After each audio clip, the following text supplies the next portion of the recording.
আসসালামু আলাইকুম। রাজীব ভাই আমাকে কমেন্ট করছিলেন, কতদিন বয়স হলে মুরগিকে কৃমির ওষুধ খাওয়ানো যাবে? ৪৫ দিন বয়স হলেই রাজীব ভাই কৃমির ওষুধ খাওয়াতে পারবেন। কিন্তু আবহাওয়া থাকতে হবে ঠান্ডা, সকালে খালি পেটে কৃমির ওষুধটা খাওয়াতে হবে। আর বলছিলেন কতদিন পর পর কৃমির ওষুধ খাওয়ানো যাবে? ৪৫ দিন পর পর দেশি মুরগিকে কৃমির ওষুধ খাওয়ানো যাবে। আরও কিছু জানার থাকলে আমাকে বলবেন।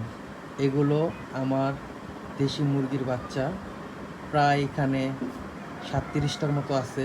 সবগুলো বাচ্চাই মাশাআল্লাহ দিলে ভালো আছে, সুস্থ আছে। সবাই দোয়া করবেন যেন মুরগিগুলো ভালো থাকে। আর আপনারাও ভালো থাকবেন। আসসালামু আলাইকুম। আমার ভিডিওতে কমেন্ট এবং লাইক করেন।